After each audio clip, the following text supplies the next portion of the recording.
سڵاوتان لێ بێدەم کاتتان باش. ئەمڕۆ یەکەم کاروانی حاجیان لە شاری هەولێرەوە بەرەو عەرەبستانی سوعودیا بڕیاری وایە بەڕێبکەون. بە دیاریکراوی کاتژمێر 9:30 بەیانی فڕۆکە لە فڕۆکەخانەی نێودەوڵەتی هەولێر هەڵدەسێت و بەرەو شاری مەکەی پیرۆز بەڕێ دەکەوێت. ئەمڕۆ وەکو یەکەم کاروان 147 حاجی لە شاری هەولێرەوە بەڕێ دەکەون.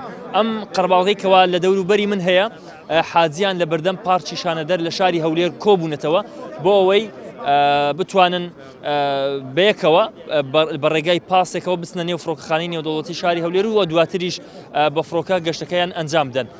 من دەبێت گفتگۆ لەگەڵ حاجی جەعفەر سورچی بکەم، سەرۆک قافڵەیە. کاک حاجی سڵاو لێبێت، زۆر سپاس دەکەم.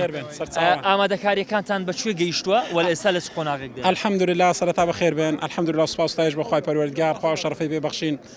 ئەو ساڵیش لە خزمەتی حاجیان یاریمی کوردستاندا دەبین. ئێستا ئامادەکاریەکانمان کردیە، ئێستا پاشی نیو ساعتەشکە بەڕێ دەکەوین بەرەو مەتاری ئینشاءالله.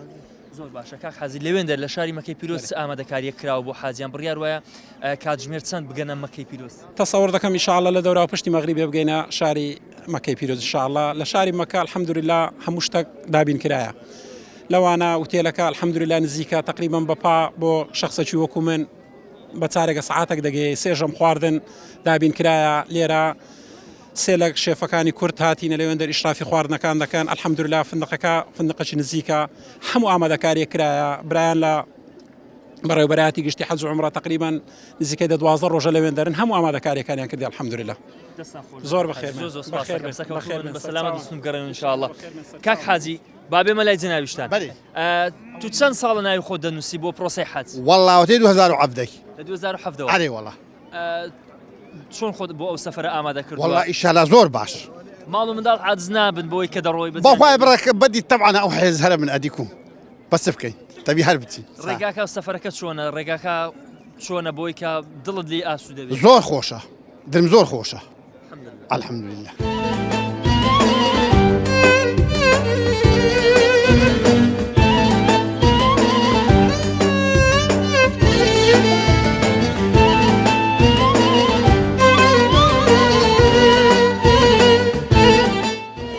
هەستەکی غەریبە، جێیەکی زۆر خۆش و پیرۆزە، کەس لێ بێزار نابێت. بەڕاستی پێ بڵێم یعنی هەستەکە هەند خۆش بوو، هەتا گەیشتمەوە ناو هەولێرە بەڕاستی هەر بە گریانەوە هاتووە.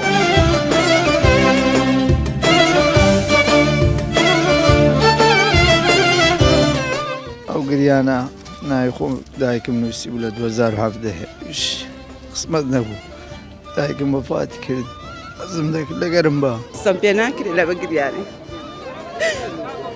کە ئەو ڕۆژەی کە خەبەریان دامێ سوزدەی شکرم برد. بەڕاستی یعنی وەکو ئینسان تازە لە دایک بی شتێکی ئاوا بوو لە بۆ لەگەڵێەوە من دێم توخوا ڕەفیقان بۆ زیارەتی کەعبە و ڕاسوولی نازدار. بۆ خدای من زۆر لە مێژە ڕەنگە لە فکرمنێ لە 2009 نازان بزەبت، بەڵام یعنی چەندین ساڵە ئەنووسین زۆر لە مێژە زۆر. باشە چۆنە ئاوا ناوی خۆت دەنووسی و ناوت دەرنەچووە؟ ینی چەند ساڵ دەبێت، چەند جار دەبێت ناوی خۆت؟ وەڵی بۆ خۆت سابیکە لە 2009 ئەوانە 2000 بە بەردەوام هەر نووسرابی نووسیتمان دیارە مشتاقی ئەو شوێنەش بووینەیە.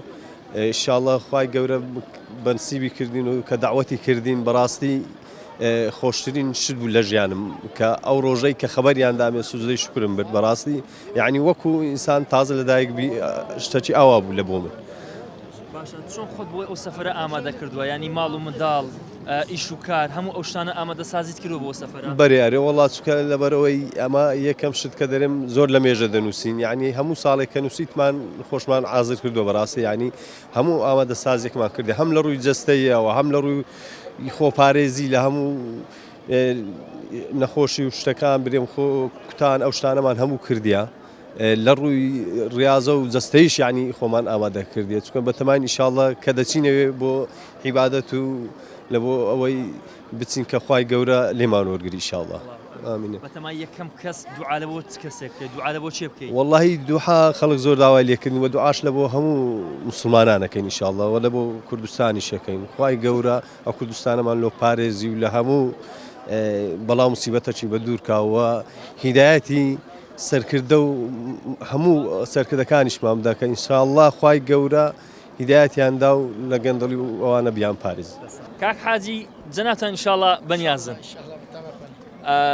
باسی ئەوم بۆ بکە چەند ساڵە بەتەمای ئەو سەفەرەی چەندەم جارتە سەفەری حەج ئەنجام دەدەیت؟ پارکە حاجیەکان ڕۆیشتن خولوایەکی خۆش بوو، یعنی چاومان لەو ڕێگایە بوو. ئەو ساڵ ناوی خۆمان نووسی الحەمدولله یەکەم جارێش بوو. خوای گەورە دیارە بە قسمەتی کردین و یا ڕەبی خوای گەورە لێت موبارەکە. تازە لای بەڕێزێک بووم گوتی 10 ساڵ زیاتر ناوی خۆم دەنووسم. وەڵی هەر چاوەڕێمە ئەتوش ماشەڵڵا بێ کەوجە ناوە تاتوتەوە. بە قورئانە من دیارە خوای گەورە مەقسەدەکەی وا بووە دەوعەتی ماڵی خۆی بکاتن و چۆن خۆت لە بۆ ئەو سەفەرە ئامادە کردووە لە ڕووی جەستەی ڕۆحی ماڵ و منداڵت کا بەجیان دێڵی ئەوانە ئامادە سازیت کردووە بۆ سەفەر؟ وەڵا ئامادە سازی ئەمە مار و مندارمان ناخۆشە بەڕاستی کە بەجیان دێلی مانگەکە و داری گچکەمان هەیە، بەڵام چیا ئەو ڕێگایش ڕێگایکی میهمە و ڕێگایکی ڕوکنێکی ئیسلامە و ئینشاڵڵا خوای گەورە بە قسمەتمان بکە و بە قسمەتی ئومەتی محەممەد بکە و یەکەم زار بەتەمای دوعا بۆ چێ بکەیت بەتایبەت بۆ کوردستان بۆ خەڵکی هەولێر بۆ خزمانت بۆ وڵاهی ئەساس ئەوەیە دەبی ئەمە هەمومان کە کوردین دەچینەوە دەردوعای دەکەین خوای گەورە کوردستانمان بپارێزی دوعای لۆ داک و بابمان دەکەین لۆ ئومەتی محەممەدی دەکەین ئینشاءڵڵا ئەگەر بە قسمەتمان بیتن. دا حاجی ئەو یەکەم جار دەچی حەجی؟ بەری پێشتر چویە عومرە وشتی؟ بەری یەک جاری چوویمە. یەک جاری چووی؟ بەری کوو بوو عومرە لە بۆم باسکە گەلە خۆش بۆتێ چوویمە عومرەی ئەم لۆ ئەوێ ئەگریم دوعای ئەەکەم بەخوای ئەرێ وەڵڵا هەتا نەچبووم نەمزانی هەندە خۆشە بەڕاستی ئەرێ وەڵا ئەدی ئەو دا حەجیش چتە حەجێ؟ بەری ئەرێ وەڵا باسی حەزم بۆ بکە حەج چۆنە؟ بەهشتا چستە دنیاە بەڕاستی بەخوای چت بەدای حاجی گوت کە چویە کە ئەو دەستە حەجێ؟ وەڵاهی بەخۆم دیتم هەموو بەوی گوتیە بەڕاستی بەخوای بەتەمای خوای زۆر گریانمان دێت لەگەڵ ئەوەی کە باسی حەجێ دەکەن چ شتێکە دۆ بیردێتەوە؟ وەڵاهی خۆشیەکانم بە فکر دێتەوە واجبەکانیم بە فکر دێتەوە کە دەبینم لە تەلەڤیزیۆنی هەموو جا گریانم دێ. باشە لەبەر چ لە بۆی دەگریە شوێنەکە ئەوەندە پیرۆز هەستەی زۆر پیرۆزە لەبەر هەندێک بەدەستە خۆت نێگریانە دێتن لە خۆشیەکەی حەز ناکەی جارشی دیکەش بچیەوە؟ حەز دەکەم ئێستا بچم. ماشەڵڵا ئەرێ وەڵاهی ئەگەر ڕێم پێ بدەن و خوارێک بێخێ حەز دەکەم هەموو ستاری بچم. ماشەڵڵا لە خوای بە زیاد ئینشاڵڵا دیسان دەتەوە قسمەتت ئینشاڵڵا ئینشاڵڵا خوا بە قسمەتی ئومەتی محەممەدی دەکە یا ڕەبی. الله ئامین الله ئامین. دا حەجی ئەنگۆ چوینە حەجێ؟ نەچوویمە بەستی ئینشاڵڵا دەچم. ئەدی ئەتوو عومرە؟ بەری ئەرێ وەڵا باشە چەندت حەز لێ ئێستا پێکەوە چووبان؟ ئەرێ وەڵا حەزم لێ بوو خۆشی ئێستا دنیاە ما بەهەشتەی دنیاە زان چەند خۆشە. باشە ئەم جار کە باسی حەز دەکەن دەڵێ دڵم پڕ دەبێ بۆ حەج یان دەگریم ئەو گریان و ئەو ئەحساسە لە چیەوە دێ لە چێن دەرەوە دێت چەند خۆشە چێن دەری خۆشە ئەو شوێنە؟ وەڵا هەموو جێ خۆشە خاکەکەشی هەر خۆشە مەدینە بەخۆی هەڵجەیەکی زۆر خۆشە دەورەی بەیتێ هەر خۆشە هەست بە ماندبوونی ناکەی قەت ئەرێ وەڵا جێیەکی خۆشە. دا حەجی ئەدی ئەتوو پێم بڵێ بزانم ئەتوو چەندت حەز لێ بوو ئێستا چووە حەج یا عومرە؟ هەنایەتە گوتنێ ئەلحەمدولیلا هەمیش دووجاچیمی عومرەی بەس زۆر مەراقیشین خوا ئەو ڕێشمان ئەو سەفەرەشمان بە قسمەت بکە بەس هەتا ئەلحەمدولیلا شکر لە خوای دەپارڕینەوە زۆر چاوەڕێ دەکەین بەرچکە خوددا دەکە لە بیرمان ناکە ئینشاءڵڵا. الله ئامین الله ئامین دوعامان لۆ بکە ئینشاءڵڵا هەر هیوادارین هەتا دەمرین هەر بەتەماینە هەر بەتەماینە هەتا لە بن خۆرێ دەنێم هەر بەتەمامە بە عارەبانەش بچم هەر چاوەڕێ بچی هەر چاوەڕێمە بە هیوی ئەو خوددایە. باشە ئەو چاوەڕوانیە بۆ ئەوەندە چاوەڕێ دەکەی؟ ئەو بە حەشتەی سەر دنیاە ئەوە مارێ خوایە دەزانی چت لە بیر نامینێ لە خوای گەورە زێتر. بۆ زیارەتی پێغەمبەر دەبم بن بۆ زیارەتی پێغەمبەر من بەبێوە قوربان هیچ نیمە ساجد ئەو بە حەشتەی سەر دنیاە ئەوە مارێ خوایە دەزانانی چت لە بیر نامینێ لە خوای گەورە زێتر دەست سارە چاوەڕێ دەکەن نای خۆ نووسین هەتا هەوسارن خۆی ڕحم کرد دەرچەوە.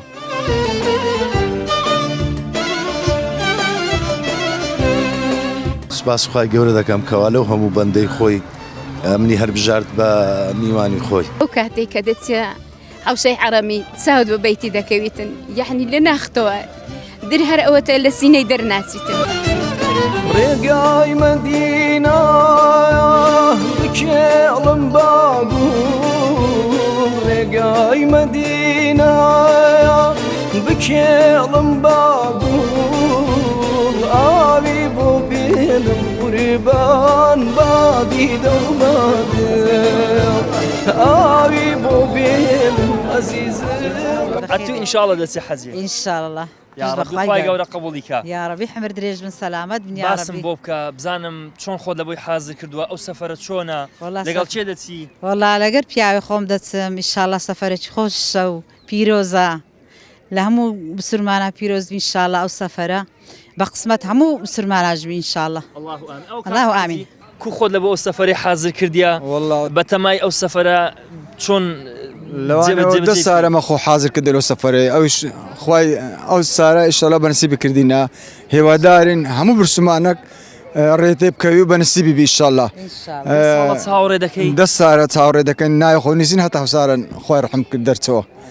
هێوادارین ئەوی تەمەحیتەدا بیشە لە ناوێنش دەربچی و بگەنە ئەو جێ پیرۆزە خوا بەنسیبی هەموو برسمانەکی بکەین ئینشاءڵڵا. ئەگەر دەرنەچوو بە هەر بەردەوام ناوە هەر بەردەوام هەتا مرنێ ئارێ بخوای باشە جێشی ئەوەندا تایبەت و مبارەک و خۆشە ئەتوو هەتا مردنی هەر ناوی خۆت بنووسی هەر هەوڵ دەیبچی. ئارێ بخوای هێوادارین بە کەسەرە بچۆمان بە کەسەرە هەندێ بووینانی چەند جارە ناوی حەزازەگەڕەنەوە ئەمدەن چۆمانە گریانم تاد لەوە ئەوەی لە ئەو جێرەوە ئەو جارە لە خۆشی ئەوی ناو وەڵڵاهی خوای زانێکی ناوم دەرچۆ تێر گریام. ئاری وەڵڵا یا ڕەبی خوای گەورە سەلامەت چاوت ماچەکەم خوای گەورە لێتانی قبوڵ یا ڕەبی ئامین لە هەموو برسومانە داد ناوە دوعا بۆ چێ بکەی لەو سەفەرە وەڵڵاهی لە هەموو برسومانەکەن ئینشاءڵڵا لەوێ دێ ئەوی پەمەی ڕاگەاندەبی پەمەی ڕانەگەاندەبی یا ڕەبی خوا بگەن هەموو ئامانجەکی لەسەر چاکە. ئارێ وەڵڵا ئارێ وەڵڵا باشە دای حەزیەت پێم بڵێ زۆر منداڵەکان غەریبیت ناکەن لە بۆ عاجزنی چەند ڕۆژە هیچ وایان نەکە فرمێسیان هیچکەنە بۆ لە چاوار بگریێ ئەمن لە خۆشیانە گریام کچە کوڕەکانم وەڵا ئەرێ وەڵا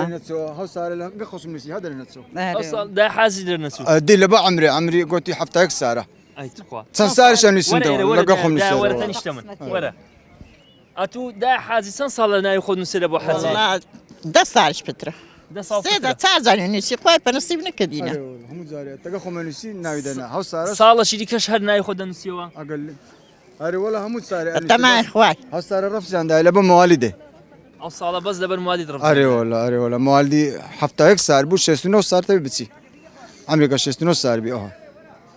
باشە داواکاریتان چێ بۆی کە ئەو دای حاجێ کە چەند ساڵە تامەزرۆیە ئەویش ئەو سەفرە مبارەکە ئەنجامدا بەخوا هیوادارین حەقی ئەو پیرانە نەسۆتێتن یعنی لە بەچە بە کەسەرانەوانە ڕاستی چەند سارە حەولەدەن هەیە مرد هەنجی ناوی گەڕێتەوە ئینشەڵا حیسابیوانش بکەنەوە پیرانە بە کەسەراوی دێنە ڕاستی.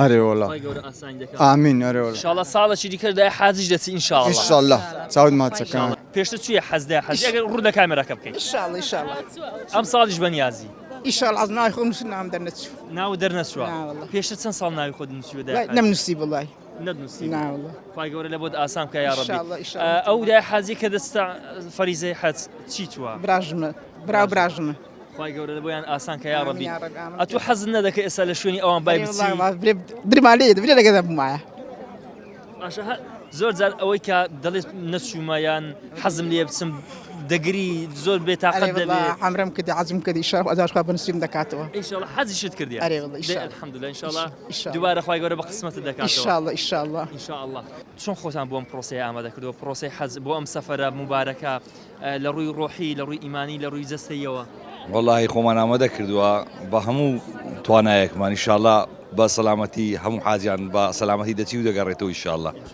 لەسەرتا تۆزێک نیگەرانی هەبوو بەوەی کە بە پاس بێ یا بە تیارە بێ ئەوە هیچ کاریگەریەکی لەسەر ئامادەسازی تۆ هەبوو بۆ پرۆسەکە؟ بەڵێ بیدایەتی دەیانگۆ بە پاسا دەیانگۆ بە تیارەیە بەڵێ بەوە زۆر ئامادەکاریەکەی بڕێک تاخیر کردو ینی ئەمە نەمانتوانی لەو کاتەدا خۆمان ئامادەکەین کار لە بە زووی ینی ئامادەکاریەکە کرا. زۆر باشە. دەتەوێت یەکەم جار دوعا بۆ چێ بکەی لەوێندا لە ناو شاری مەکەی پیرۆز لە دەوری بیت لە بۆ داک و بابم. داک و بام خوشک و برایەکان و مام و دایکم لە ژیان نەماوە بەداخەوە. پێشتر چەند جار هەوڵداوە سەفری حەج بکەی کاک حاج؟ لە 2007ەوە چەندین جار بەزە ساڵ دیارە بۆ قسمت. لە 2007ەوە چەند جار ناوی خۆمان تۆمار کردێ بەزە ساڵ بەو ئۆنلاینە تۆمار کرا و بۆ قسمت الحەمدولله. باش ئەگەر ئەو ساڵش ناوت نەهاتبەوە هەر بەردەوام دەبووی لە ناو تۆمارکردن؟ طبعا هەر بەردەوام دەبووینە تا خوا دەکردە قسمت. باشە چ شتێک بۆتە هۆکاری ئەوەی کە تو بەردەوام بی لەسەر ئەوەی کە ناوی خۆت بۆ پرۆسەی حەج تۆمار بکەی و پرۆسەی حەج ئەنجام دەی؟ یەکێکە لە ڕوکنەکانی ئیسلام ئەوەیە یەکێک لە ڕوکنەکانی ئیسلام دەبی جێبەجێ بکەیت. شرعی پیرۆزی تۆ ڕێگەی نەجاتە شرعی پیرۆزی تۆ ڕێگەی نەجاتە خۆزگام بەو کەسی قوربان گیانی فیداتە. ئەو ماڵ و منداڵت هەموو بە گریان هێناوە؟ بەرێ. ئەو بۆ دەگرین ماڵ و منداڵت؟ وەڵا سوزانم لە بەمە دەگرێن. باشە. ئەتو سەفەری حەز دەکەی باشە ئەوان بۆ دەگرین بۆ ناڕەحەتن؟ وەڵا سوزانم دیارە ناڕەحەتن ئەو هەمنەوە من و بووکم دێ و بەتەنێ دەستیان چەند کەسن؟ ناڵە کوڕەکەمە و بووکەکەمە و لە بۆتان ئاسان کە باشە چەند ساڵ ناوی خۆت نووسی تاوەکو وەڵا لە 2010 ناوی خۆم دەنووسم تا ئەزە دەشتا سەلامەت قسمەت ئێمام بکە. الله ئامین. بەتەمای دوعا لە بۆ چێ بکەی خۆ لە بۆ سەفەرەکەی حازر کردیە؟ بەتەمام دوعای لە هەموو خەرکەچی بکەم لە هەمووان. باشە. ئومەتی محەممەدی پێشتر حەج و عومرەت کردو دای حاجی؟ وەڵا سێ عومرەم کردیە. سێ عومرەت کردیە؟ بەرێ. باشە چ شتێکی مەکە و مەدینە زۆر خۆشە زۆر تایبەتە لە بۆم باسکە؟ وەڵی مەکە و مەدینە هەمووی خۆشە ماری خوایە و ئێلۆ خۆشیەوەی دەچین خوا لێمان خۆشبی و لە هەموو لایش خۆش بیاڕەبی. ئامین ئامین. چەند ساڵە خۆ دەبە والله وتێمن فکرەکەم 20 ساڵە نایە خۆم نووسە هەتا الآن دەریش نەچووە بەالحەمدوللە دەرچووە جارێ ئەو سار ڕێک کەت لۆم هاتن الحەمدوللە بەڕێزی. چۆن خۆ دەبە پرۆسەکە حازر کردووە لە بۆ حاج؟ والله ئینشاءالله بەرێ عومرەکەم کردووە. باشە چ شوێنێکی چ کاتێکی عومرە زۆر تایبەت و خۆش بووە؟ والله دەرێن ڕەمەزانە باشە زۆر بەس نەچوین بە ڕەمەزان. لە مەکە و مەدینە چ شوێنێکی زۆر خۆش و تایبەتە؟ مەدینەم پێخۆشە من زۆر. مەدینە بەرێ ڕەوزە بە تایبەتی. بەرێ. باشە چۆن خۆ دەبە پرۆسەی حازر کردووە؟ ماڵ و منداڵت حازرن ناگرێن لە بۆت؟ ناگوتم نەگرێن ناوە لە سبیانی مندارەکان باش گوتیان هەنا مێن گوتیان ناین گوتم ئەقرەبارغی مەکەن لەوێ وچی هاتین و حەسکەی خڕوەرن مشکینە نیە.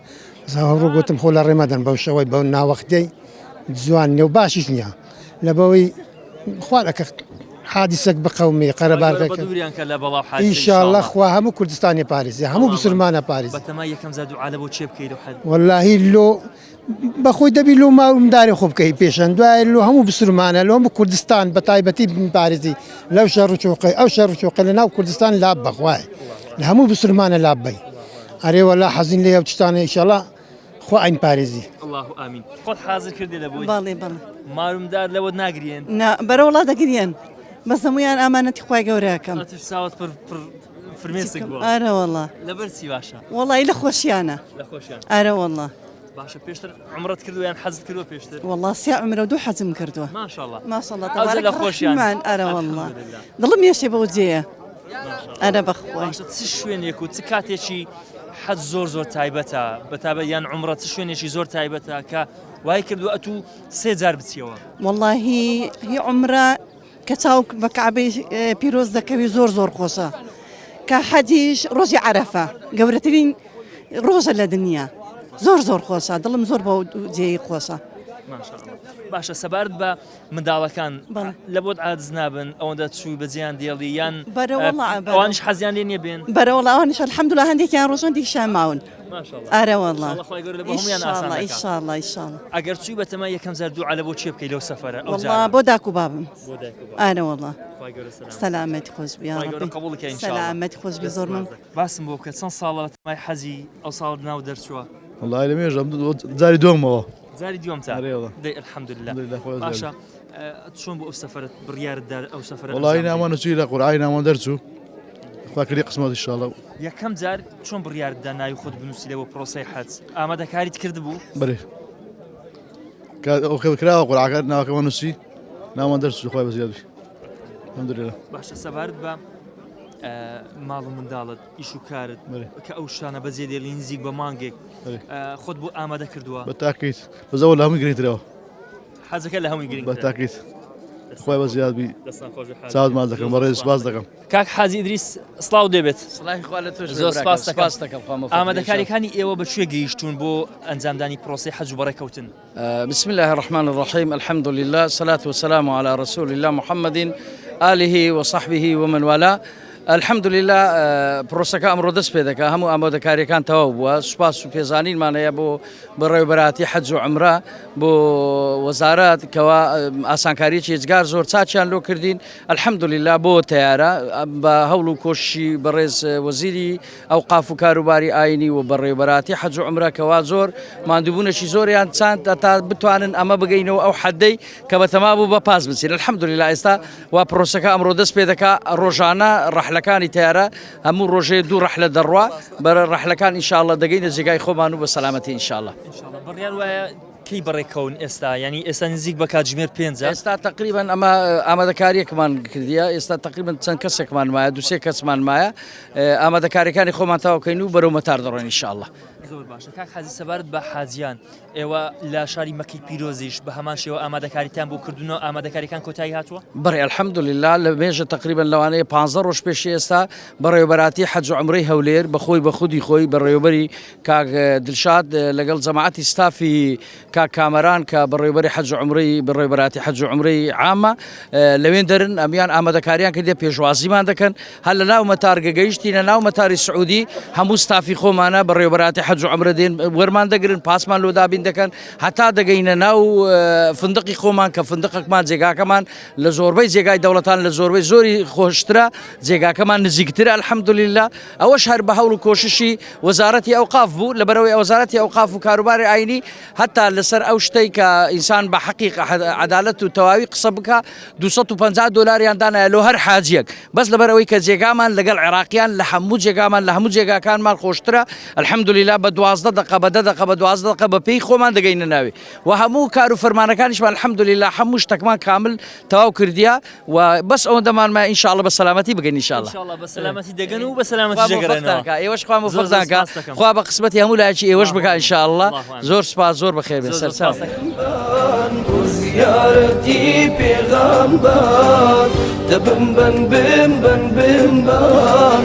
زیارەتی پێغەمبەر من بەبێ ئێوە قوربان هیچ نیمە سابێ من بەبێ ئێوە ئەزیزم هیچ نیمە سابێ کاک حاجی سڵاو دەبێت زۆر زۆر سپاس دەکەم خی گەورە قبوڵی کە خدا لێتان ڕازی بی خی گەورە مێرەبان بیکاتە قسمەتی هەموو مسلمانێک کە نیازی ویە بەڕاستی پرۆسەکە دەتوانم بڵێم ئینسان هەتا دەست پێ نەکاتن و نەیبینیتن کە ئێمە تا ئێستا نەمان بینەوە بەڵام هەستی پێ دەکەین چەند ڕۆژێکە الحەمدولله تەرتیباتەکان هەمووە بەڕێک و پێچی بەڕێوە دەچیتن سوپاسی گشت لایەک دەکەین بەڕاستی ئەوانەی تەرتیبی ئەو وەزعیان کردیە الحەمدولله کە بووە بە شێوەی بە فڕۆکە دەگەینە وێندەر ئینشاء الله تعالى ئینشاءالله کاک حەجی سەبارەت بە ئامادەکاریەکانی خۆتان لە ڕووی ژیان و ماڵ و منداڵەوە لە ڕووی ئیمکانیەتی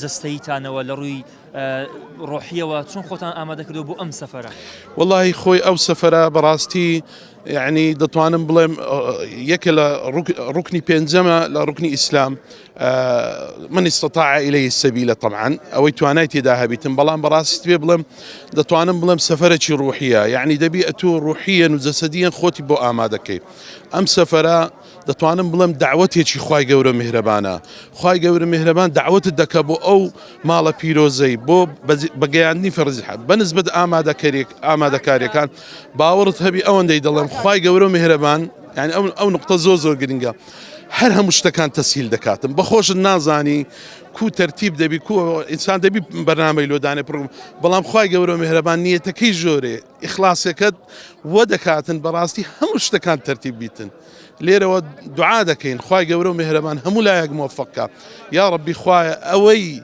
نیەتی ئەو پرۆسە هەیە خوای گەورە و میهرەبان بە قسمەتی کاتن کاک حەزی سەبارەت بە ماڵ و منداڵ کە بە جیان دێڵی زۆر بۆ دڵتەنگ نابن بۆ ناگرین زیاتر بۆ خۆشتان دەبینم دڵتان پڕە ماشەڵڵا وەڵاهی لەگەر ماڵ و منداڵ لەبەرەوەی سەفەرەکە سەفەرێکی خوای گەورە سەفەرێکی خواییە یعنی خوای گەورە و میهرەبان فەرزی کردووە ئەم کە بچینە فەریزەی حەج یعنی ماڵ و منداڵ و ئەوە هەموو دڵیان پڕە بەڵام گریانەکەی یان تعبيري او هەستێک کە دەیکەی تعبیرێکی ڕوحیە سبحان الله يعني گریانەکەش هەتا لە خۆشی دایە لەوەی دانیە يعني بەسەنە دەچێت سەفەرێکێت و گریانەکە و نایە گریانەکەش لە خۆشی و لە تەقوا و لەوەیە کە ئەتوو دەچێت شوێنێکی پیرۆز دەچێت مەکانێکی پیرۆز دەچێت شوێنێک کە هاتیەوە ئەتوو مەوزوعەکی زۆر عجیب ڕوو دەدا کە ئەویش ئەوەیە کە خوای گەورە میهرەبان کەئەنەما وەلەدەتهو ئومه یعنی کەئەنەما لەدایک بووە دیسان دووبارە کە ئەمە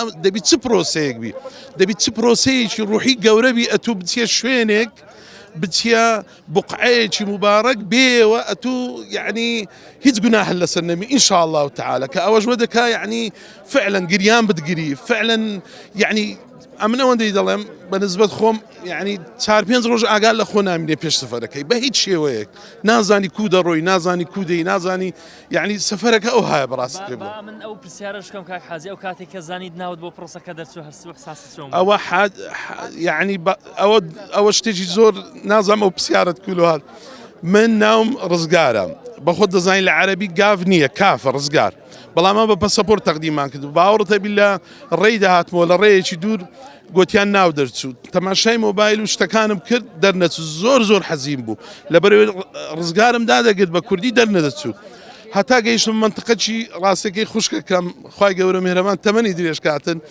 تەلەفۆنێکی بۆ کردم گوتی کاکە گوتم بەڵێ گوتی ئەوە ناو ناوم دەرنەچوە من ناوم ڕزگارە دەرنەچوە نووسیتم گوتی دە بە ئینگلیزی بنووسە گوتی کافەکە ئەم فعلا بە ئینگلیزی دەمیوت کە گوتی ڕاست سیارەم ڕاگر لەو ڕێ دوورە بەڕاستی پێ بڵێم یعنی هەستەکە هەند خۆش بوو هەتا گەیشتمەوە ناو هەولێرە بەڕاستی هەر بە گریانەوە هاتمەوە دەستان خۆش خوای گەورە لێتانی قبول کە کاک حەزی دالێتان ڕازی ئین شاء الله خوای گەورە میهرەبان موفقتان کا سەرکەوتوتان کا ڕەحمەتی خۆی ببارێنی بەسەر هەموو مسلمانان و بەسەر ئەو مسلمانانەی ئێرە و گشت مسلمانان ئین شاء الله سەبارەت بە پرۆسەی حەج ماشەڵڵا گەنجن لە تەمەنێکی گەنجی بچێ حەج خۆشە طبعا بسم الله بنای خوای گەورە میهرەبان ان شاء الله تمام لە 2009 دەنووسم نزیکەی تا حوالی تقریبا 15-16 ساڵی دەبێ ان شاء الله نەخشە لە هەموو برایان بی ئەو برای بەڕێزانەی کە نەیانتوانێ بچن ان شاء الله دوعای خێریان لۆ دەکەن ان شاء الله لەوێش دوعایان لۆ دەکەین چ بە تەمەنەکان چ گەنجەکان ان شاء الله طبعا ئەگەر ئینسان ببتە قسمەتی گەنج بی خۆشترە لە گەنجی بتوانی فەریدەکانی حەج باشتر جێبەجێ دەکاتن ان شاء الله ئەمن سپاسی کەناڵی پەیامیش دەکەم ئەوانی کە بەو بەیانی هاتنێ دەستخۆشی لارەم لایەک دەکەم خوات زای خێرتان بداتەوە لە خۆشیان دەگرێم بەخوای برا لە بەرچی ئەو گریانە خۆ ڕێگایەکی خۆش و بەبەرەکەتە قسەم پێ ناکرێت لە بە گریانی کاک حەزی وەلەژان ئەو خەڵکە بۆ ئەوە بۆ دەگریە وڵای وێ پۆرۆشە بۆ شوێنەکەی شوێنەی زۆر پیرۆزەری پەرۆشە گریانەکەی وەش عەزی ماڵی خوای کردیا دووبارە عەز دەکات سەردام کاتەوە ئینشاءالله بە قسمەتی دەبێت زەناویشتان دڵتان پڕ بووە ینی ئەم گریانە لە چیەوە دی ئەم گریانە بەمانای خۆشیوە دی سەفەرێکی خۆشەوە ڕاستی ینی شوێنێکی زۆر پیرۆزە ناتوانێت وەسف بکرێت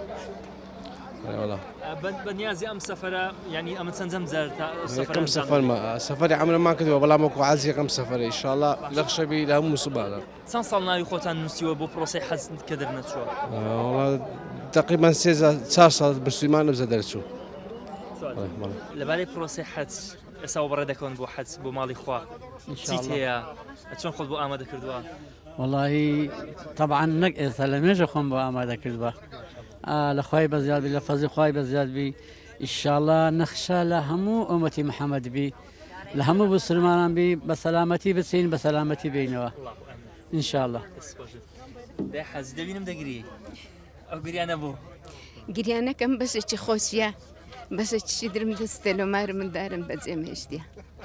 باشە دەستیە شوێنێکی زۆر پیرۆز و مبارەک و خۆش. پێشتر حەز و عومرەت کردووە؟ بەڵێ دوو جارم عومرە کردیە.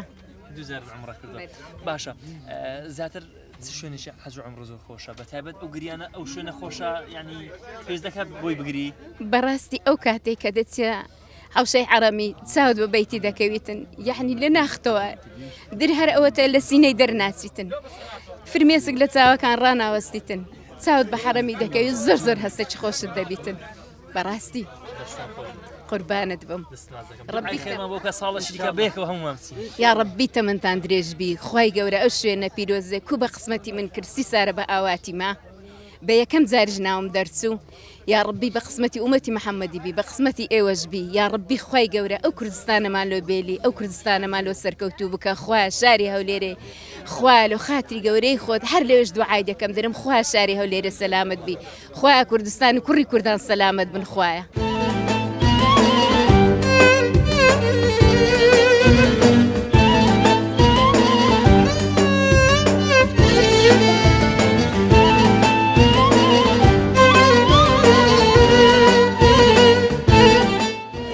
هەستەکی غەریبە جێکی زۆر خۆش و پیرۆزە کەس لێ بێزدار نابێت.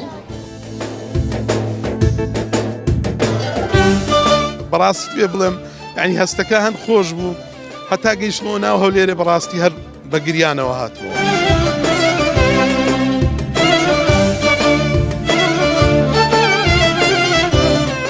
ئەو گریانە ناوی خۆم دایکم نووسی بوو لە 2017 قسمەت نەبوو دایکم وەفاتی کرد ئەزم دەکرد لەگەرم بە سەم پێ ناکرێت لە بە گریانێ کە ئەو ڕۆژەی کە خەبەریان دامێ سوزەی شکرم برد بەڕاستی یعنی وەکو ئینسان تازە لە دایک بی شتێکی ئاوا بوو لە بۆ لەگەڵێەوە من دێم توخوا ڕەفیقان بۆ زیارەتی کەعبە و ڕەسوولی نازدار. دەوروبەری سیارەکەن چاوەڕێن حاجیان بڕۆن چیتان هەیە بۆ ئەم حاجیانە و بە شێوەیەکی گشتی لەسەر پرۆسەی حەج؟ سوپاسان دەکەم بەڕاستی گومان لەوەدانیە یەکێک لە پایەکانی ئیسلام حەجە کە حەج وئەتیموا الحەج والعومرەة لله بەڵگە و نیشانەی ئەوە نیشانەی ئیمان و ئیسلامێک ڕنگ دەداتەوە لە دەوروبەری کۆمەلگایەکی ئێمەی مسلمان کە یەکێک دەچی فەریزەی حەج دەکا خزم و کەس و کار و دۆست و ئەحبابەکان دەوری لێ دەدەن. دیارە بەرزڕاگرتنی یەکێک لە پایەکانی ئیسلام ئەوەیە کە بەڕێکردنی کەس و کارەکانی خۆیان لە بۆ ماڵی خۆی پەروەردگار ماڵی خۆیان بەجێ دێڵن بەرەو ماڵی خۆی پەروەردگار بەڕێ دەکەون. یەکێک لە نیشانە گەورەکان ئەوەیە کەوا ڕنگدانەوە و کاردانەوە لەسەر خۆیان و دەوروبەر و بی ئەو مشتەماعیتیان. حاجیان سەبەر بە پرۆسەی حەج ئەوە لە ڕێگای بۆ حەج بۆ ماڵی الحەمدولله شکر ئینشاءالله خی گەورە بە قسمەتم لایشی دەکات. ئەو گریانە بۆچی؟ ئەو گریانە ناوی خۆم دایکم نووسی بوو لە 2017 قسمەت نەبوو دایکم وەفاتی کرد ئەزم دەکرد لەگەرم بە بەس خی گەورە قەدەرە نەدا ئینشاءالله جێمەکانی بەهشتا عەزم دەکرد بێکەوە بان بەس چ بکەم زۆر درم وەختە بتەخی سپاس دەکەم مەمنونی گەورە لێمە قبول کە ئینشاءالله سەلامەتت بچین و بێنەوە. پێشتر بێکەوە لەگەڵ جناب دایکتان پێکەوە من ناومان ناوەڵە ناومان نووسی بوو ئەوش ئەو لەگەڵ نەخۆشی کۆڕۆنای کۆچی دوای کرد. ئینشاءالله سەلامەت و سپاس دەکەم مەمنون ئینشاءالله بە قسمەت هەموو مسلمان حەزی بۆ بکەی یاخود حەزی بۆ بکەی بەخوای ئەو عەمرەی کرد بوو بەخۆی بەس عەزم دەکرد پێکەوە عەزمان کرد باویش قەدەرەکە وا بوو ئینشاءالله جێمەکانیان بەهشتا ئەگەر قبول بی بەدر حەج شلۆکەم ئینشاءالله بەس ئینشاءالله بە تەمای خۆی سپاس دەکەم مەمنون ئینشاءالله گەمردی هەموو لای ئینشاءالله مەمنونی سپاس دەکەم ئینشاءالله بە قسمەت هەموو مسلمانێکی بی ئینشاءالله. حاجیان سەبەر بە پرۆسەی حەج ئەوە لە ڕێگای ڤیزە و پاسەپۆرتەکەش وەرگرتووە چیت هەیە لەسەر ئەم پرۆسەیە چۆن خۆت بۆ ئامادە کردووە؟ وەڵاهی یەکەم جار سوپاس خی گەورە دەکەم کەوا لەو هەموو بەندەی خۆی منی هەر بژارد بە میوانی خۆی وەکو هەستی هەستێک نییە ینی هیچ شتێکم نییە دەربارەی ئەوەی لەو هەستەی خۆشتر نییە ینی ئەو سەفەرش وەچی سەفەرێک نییە هەنی باوەڕ ناکەم هیچ سەفەرەکان دێ سەفەرەی پڕ بە جۆش و خرۆش و بە ڕۆحیبی لەبەرەوەی سەفەرەکە ڕۆحیە لە بۆ لای خوای گەورەیە لەبەر هەندێک هیچ ئەو هەستێکی زۆر زۆر خۆشمانە. باشە کە دەبینین خزمان لە بۆ یەکتری دەگرین کە ئێمە بینیمان جەنابشت بینین حتمەن بەڵێ ئەو گریانە بۆ چیە لە پای چیە؟ وەڵاهی لەوانەیە ئەو کەسە لە بۆ کەسێکی نزیکی یانەوە تێ بابیتی برایەتی داچتی کە قەرار وا بووە کە پێکەوە سەفەر بکەم بەس نەیانتانی ئینشاڵڵا خوای گەورە ئەوەی نەمە جێگا و مەکانی بەهەشت بی و بە قسمەت ئەوانی تریژ بی ئینشاڵڵا. پێشتر جەنابزان هیچ حەج و عومرەتان کردووە؟ عەمرەم کردیە بەس حەج هیچ کاتێک ناوی خۆم نەنووسیە. ئەو جارێک و لە ئەلکترۆنی دەستخۆشیش لە حکومەتەکەم بەڕاستی کە کردی ئەلکترۆنی یەکەم جار ناوم نووسی و هاتەوەش. سبحان الله. نەخشەش بیلەنگو ئینشاءالله. ئەوەی کە بینیتان و بیستان پەیامی حاجیان بوو ئەو حاجیانێکەوە بۆ ئەم ساڵی 2026 بەڕێگەون بۆ بەجێگەیاندنی پرۆسەی حەج. لە کۆتاییدا ئەوەی کە جێگەی خۆیەتی بیڵێین ئەوەیە داوا دەکەم لە خوای گەورە ئەوەی کە بە قسمەتی نەبووە ئەوەی کە ئارەزوو دەکات بە قسمەتی بێت ساڵی داهاتوو بۆ فەریزەی حەجی داهاتوو ئینشاءالله وەکو ئەم حاجیە بەڕێزانە لە ڕێگا دەبن و بۆ بەجێگەیاندنی فەریزەی حەج ئینشاءالله ئەم داوەتە تایبەتە لەلایەن خوداوە پێشکەشی دەکرێت. تا دیدار، السلام علیکم ورحمة الله وبركاته.